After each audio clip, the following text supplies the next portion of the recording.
Assalamualaikum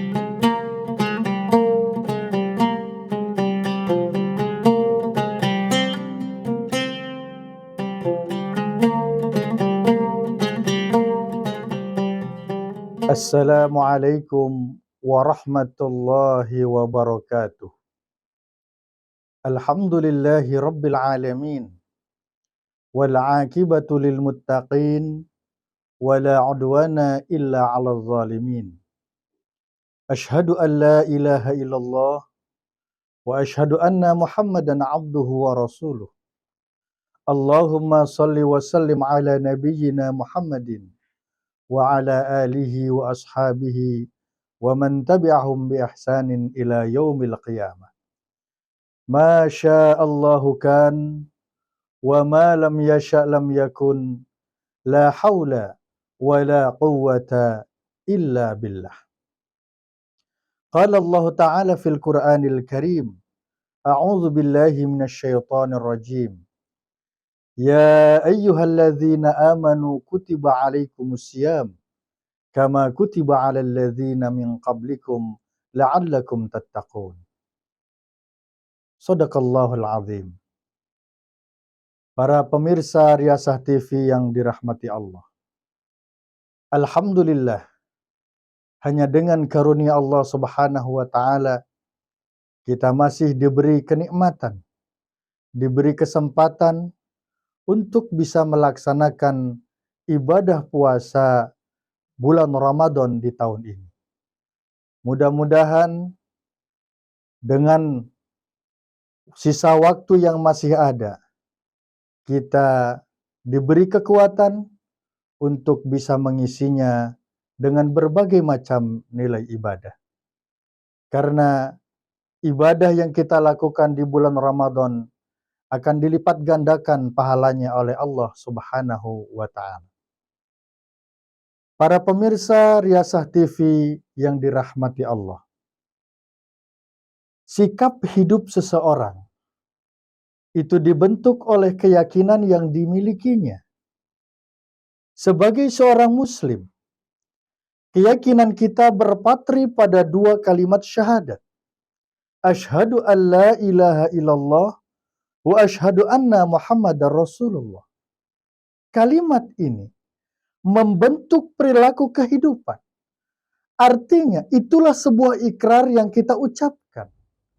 Maka pada saat kita mengucapkan asyhadu an la ilaha illallah wa asyhadu anna Muhammadar Rasulullah, saya bersaksi bahwasanya tiada Tuhan selain Allah. Itu artinya saya tidak akan pernah takut kecuali hanya kepada Allah. Saya tidak akan pernah melarikan persoalan kecuali hanya kepada Allah. Saya tidak akan pernah menggantungkan hidup kecuali hanya kepada Allah. Saya tidak akan pernah minta rizki kecuali hanya kepada Allah.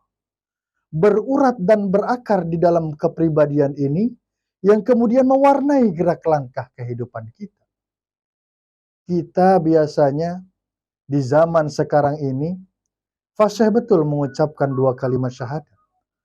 Bahkan maknanya pun kita tahu.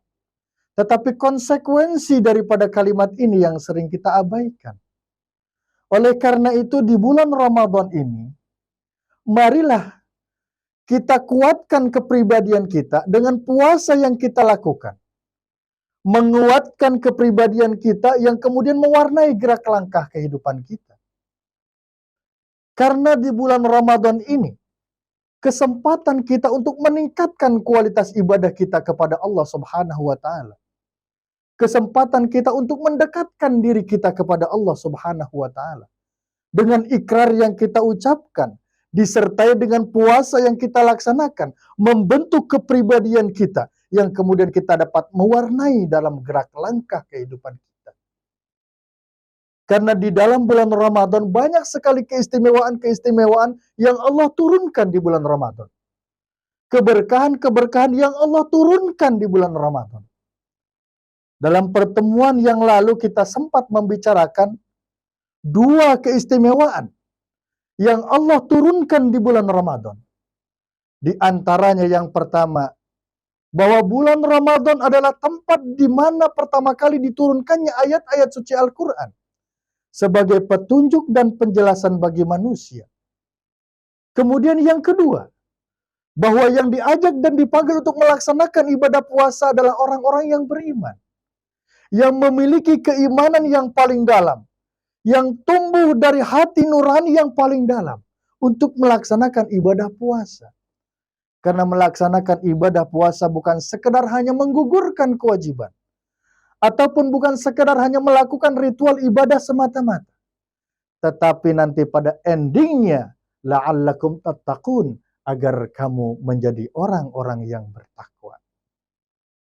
Kemudian keistimewaan yang ketiga, ada pada bulan Ramadan itu satu malam yang apabila engkau ibadah di malam itu khairun min alfi syahri, lebih baik daripada 1000 bulan. 1000 bulan itu kira-kira 83 tahun lebih 4 bulan.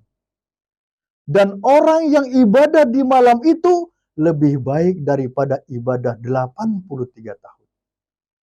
Padahal kan jarang kalau kita saksikan sekarang ini orang yang umurnya sampai 83 tahun. Bahkan kalau kita mau mengikuti contoh Nabi, Nabi itu umurnya 63 tahun. Nah, kalau di antara pemirsa yang umurnya sudah mencapai 62 tahun 11 bulan, hati-hati sebulan lagi. Nggak usah ada pantangan, makan aja semua. Tetapi kalau mau mengikuti contoh Nabi. Tetapi orang yang ibadah di malam itu lebih baik daripada ibadah 83 tahun. Inilah kasih sayangnya Allah terhadap hambanya. Allah siapkan malam-malam yang penuh dengan keistimewaan. Seolah-olah Allah Subhanahu wa taala mengatakan, wahai manusia, engkau tidak perlu berputus asa. Walaupun begitu banyaknya dosa yang engkau lakukan, walaupun begitu banyaknya kesalahan yang engkau kerjakan, ini kata Allah, aku siapkan satu malam yang apabila engkau ibadah di malam itu khairun min alfi syahrin, lebih baik daripada 1000 bulan. Itulah yang dinamakan dengan Lailatul Qadar.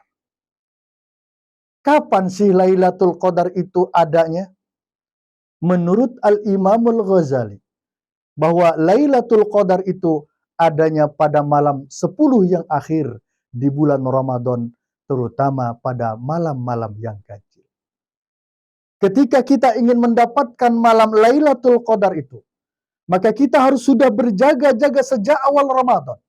Bagaimana ketika Ramadan itu datang, kita menyambutnya dengan penuh kegembiraan. Kita mengisinya dengan berbagai macam nilai ibadah. Kemudian nanti di akhir 10 Ramadan, maka kita bersiap-siap untuk mendapatkan Lailatul Qadar. Dalam sebuah riwayat, Rasulullah Shallallahu Alaihi Wasallam di setiap malam terakhir di 10 bulan Ramadan, beliau menyingsingkan lengan bajunya, mengencangkan ikat pinggangnya untuk berangkat ke masjid untuk berjaga-jaga mendapatkan Lailatul Qadar. Beriktikaf di masjid untuk mendapatkan Lailatul Qadar. Inilah kadang-kadang bedanya dengan kita.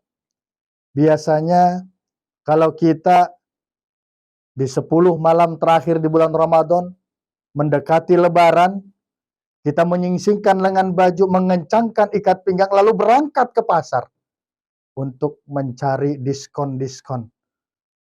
Itu ibu-ibu di sana biasanya. Kalau di sini yang nonton, insya Allah enggak. Tetapi orang yang mendapatkan Lailatul Qadar itu, apabila dia menemukannya, maka dia lebih baik daripada ibadah 1000 bulan. Inilah yang ketiga, keistimewaan bulan Ramadan. Kemudian yang keempat, ibadah puasa disebut dengan ibadah sirri.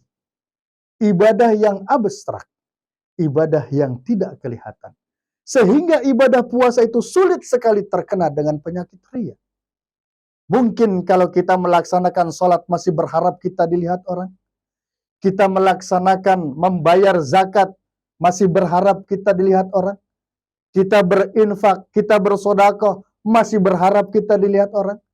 Tetapi dengan puasa, yang tahu hanya dirinya dan Allah saja. Dan Allah pun tidak menyebutkan pahala untuk orang-orang yang melaksanakan ibadah puasa. Kalau melaksanakan sholat berjamaah, Allah sebutkan 27 derajat pahala yang akan diberikan. Ketika dia berinfak, Allah sebutkan minimal 700 kali lipat dari harta yang dia keluarkan, Allah akan balas. Tetapi dengan puasa, Allah hanya mengatakan, as-saumu li wa ana ajzi bihi. Saum itu adalah untukku, kata Allah, dan aku yang akan membalasnya. Oleh karena itu, dari puasa yang kita lakukan, bisa saja Allah akan membalas dengan pahala yang berlipat ganda, tapi bisa saja dari puasa yang kita lakukan tidak mendapatkan apa-apa. Karena Rasulullah SAW pernah memberikan peringatan. Beliau bersabda, kam min shaimin laisa lahu min siyamihi illal ju' wal atas. Berapa banyak mereka orang-orang yang berpuasa, namun tidak mendapatkan apa-apa dari puasanya, melainkan hanya lapar dan haus saja. Mudah-mudahan Allah Subhanahu wa taala memberikan kekuatan kepada kita untuk menjaga ibadah puasa kita dan mengisi bulan Ramadan ini dengan berbagai macam nilai ibadah, sehingga kita melewati bulan Ramadan akan dihapuskan dosa-dosa yang telah kita lakukan pada waktu terdahulu. Karena Rasulullah SAW pernah bersabda, man shoma ramadhana imanan wahtisaban ghufira lahu ma taqaddama min dambi. Barang siapa yang melaksanakan ibadah puasa di bulan Ramadan karena iman dan mengharapkan pahala dari Allah Subhanahu wa taala, maka Allah akan menghapuskan dosa-dosanya yang telah lalu. Mudah-mudahan Allah Subhanahu wa taala menerima ibadah puasa kita dan menerima nilai-nilai ibadah yang kita lakukan di bulan Ramadan ini, sehingga mengakhiri bulan Ramadan kita dihapuskan dosa-dosa yang pernah kita lakukan. Ini saja yang bisa kami sampaikan. Mohon maaf atas segala kekeliruan. Akhirnya pun pepatah mengatakan, wa qad yurja li jarhis sayfi bur'un wala bur'u lima jarhal lisan. Kalau pedang lukai tubuh, masih kan ada harapan sembuh. Kalau lidah lukai hati, kemana obat hendak dicari. Untuk itu kami mohon maaf atas segala kekeliruan dan kesalahan. Al-afu minkum, wallahu a'lam. Wassalamualaikum warahmatullahi wabarakatuh.